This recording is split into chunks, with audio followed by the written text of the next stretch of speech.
Gràcies. Agraïm la presència de la síndica, senyora Vilà, així com de tot el seu equip i també a l'informe presentat. Per la CUP Capgirem, com a nova força de l'Ajuntament, valorem positivament tant l'aportació de dades com les reflexions al voltant de les preocupacions i vulneració de drets que han patit els veïns i veïnes de Barcelona. Tot i així, trobem a faltar alguna referència explícita a la xacra de la violència masclista. Tot i que no ens sorprèn que no tingui queixes, sí que considerem que hauria de ser una preocupació. Els 3 feminicidis a Barcelona el 2015, un al juny i 2 al juliol, és un indicador, així com de les múltiples violències masclistes que es viuen als carrers, a escoles i a les llars de Barcelona. En primer lloc, i seguint el relat de l'informe, destaca que tots i els passos donats en matèria d'habitatge continua el desequilibri entre les demandes i els recursos existents. Reiterem una vegada més la necessitat de disposar d'un cens d'habitatges buits a la ciutat que puguin ser adherits al parc d'habitatge social, ja sigui de llarga durada o temporal. La política d'habitatge no ha d'emmarcar-se exclusivament en l'exclusió social, que inequívocament és prioritària. S'ha d'anar una mica més enllà. Hi ha famílies que, tot i tenir una renda que no els cataloga com en risc d'exclusió, no poden accedir a pisos de lloguer pels elevats preus de mercat que hi ha a la ciutat. Així com també gent jove que pel mateix motiu ha de marxar tant del barri com de la ciutat per fer un projecte de futur.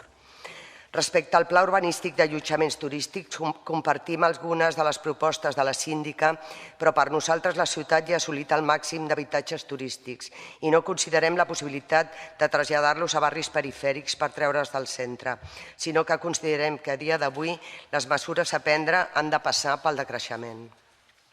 En quant a la mobilitat, valorem com a positiva la proposta de gratuïtat fins als 18 anys de transport públic. És una de les nostres reivindicacions que l'hem fet efectiva a través de proposicions a les comissions i que no han estat acceptades. Veiem que comparteix la nostra inquietud per la implantació de la T-mobilitat. La CUP Capgirem estem en contra de la posada en marxa, ja que una vegada més és la privatització d'un servei que hauria de ser públic, amb control popular, que comporta l'enriquiment de grups d'empreses liderats per CaixaBank i que en el seu desplegament s'apropia del control de les dades privades dels usuaris del transport públic. Fem nostra la denúncia d'Stop Pujades també respecte a les tarifes. En quant a l'espai públic, compartim en gran part la valoració que ha fet d'aplicació de l'ordenança del civisme i recordem de nou al govern municipal que en el seu programa electoral es comprometia a la derogació. Tot i així, recordem que l'ordenança a qui més multa és aquelles veïnes amb una forta precarietat. Les multes són desorbitades i tot i que no es poden cobrar, perquè a qui més es multa és a qui menys té. Per altra banda, recordar que es va aprovar una declaració institucional la passada tardor en què instàvem al govern espanyol a la retirada de la llei Mordassa. Barcelona hauria de ser una ciutat desobedient amb les lleis que penalitzen la llibertat d'expressió i que criminalitzen a la població. Seguint amb l'ocupació de l'espai públic amb finalitat mercantilista, destaca l'esmena a l'opacitat a l'hora de rebre les dades quantitatives per part del govern anterior. A l'espai públic, la regulació de l'ocupació de l'espai per les terrasses considerem que precisa d'una regulació estricta en els barris més afectats pel turisme. L'actuació d'alguns grups municipals en aquest tema aconseguint posposar l'aplicació de l'única ordenança existent, que no és la nostra, però que entenem que intenta posar una mica d'ordre, ha estat una mostra més del servilisme als interessos dels lobbys empresarials. Per nosaltres, l'espai públic ha de ser per les veïnes i la seva ocupació per fomentar la socialització i el gaudi. No ha de ser un espai pels beneficis econòmics d'uns pocs. Respecte als tràmits que hi ha a l'Ajuntament, sobretot en les queixes del 010, hem de dir que estem completament d'acord amb la síndica que no han de suposar un sobrecost.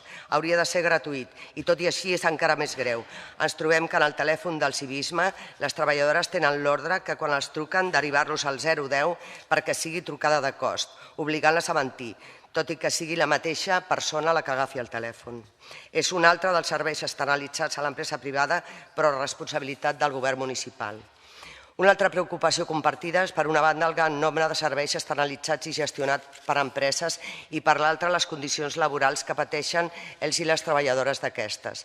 En aquest sentit, demana la introducció de clàusules que equiparin les condicions del personal. Nosaltres anem més enllà i considerem que l'equiparació passa per la remunicipalització d'aquests serveis bàsics. L'esmena a la problemàtica d'assetjament laboral dins els equips de l'Ajuntament és preocupant, sobretot perquè no distingeix un canvi des de la nova legislatura. En l'àmbit de salut, Trobem a faltar la situació dels immigrants que encara no gaudeixen el dret fonamental a la salut.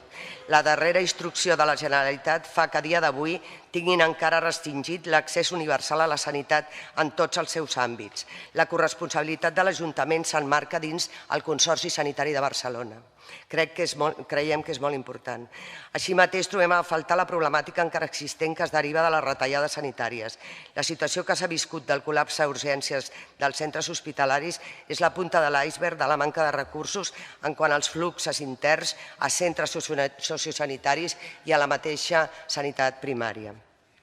Respecte als tràmits per empadronament, la dificultat encara existent per empadronar-se, la demanda de documentació i les dificultats per fer-ho sense domicili fixe, afegit als condicionants de l'informe de serveis socials, fa que de nou topem amb l'escassetat de recursos de què disposa els serveis socials i la precarització laboral de les treballadores socials externalitzades. Els exemples que fa constar la síndica són ben explícits. En quant a educació, no farem esment a les beques menjador perquè portem una proposició al respecte i considerem positiu l'esment a la deficient actuació en el Consorci d'Educació en quant a l'actuació en casos de possible bullying.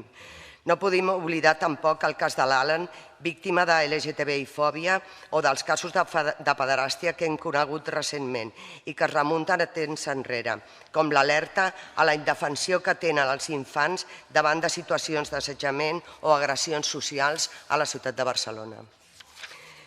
Ens adherim a la posada al dia de l'aplicació del Pla Director d'Accessibilitat Universal de TMB en quant a diversitat funcional. De la mateixa manera que veiem que les estacions de L9 estan adaptades a tots els usuaris, veiem que encara hi ha molta dificultat.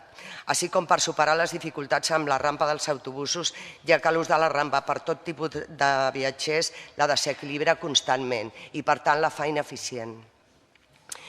En quant a les funeràries, veiem amb preocupació i d'acord amb la síndica la pujada de l'IVA en l'àmbit dels serveis funeraris que en el 2014 va passar del 8% al 21%, passant a ser un IVA de concepte reduït a un producte de luxe, interpretant que un fet tan singular i forçós com és la mort ha d'estar penalitzat amb un IVA a nivell de luxe. Creiem que des de l'Estat espanyol ha de tornar a reduir-se a un article de primera necessitat i en això tenen responsabilitat grups municipals que ara hi són i que pertanyen al mateix partit. Tot i així hem de dir que la llei d'àmbit català que va adaptar l'aplicació de la normativa europea obria l'oportunitat a l'entrada d'empreses petites de manera que els preus poguessin reduir-se. Els dos tanatoris públics de titularitat municipal, els quals estan en concessió fins al 2048, han de permetre l'entrada d'altres empreses. Tot i així, nosaltres, evidentment, no estem pel mercat lliure. Hem de dir que per la CUP capgirem i tenint en compte que parlem d'un servei bàsic, per nosaltres hauria de dependre del propi Ajuntament en totes les seves fases.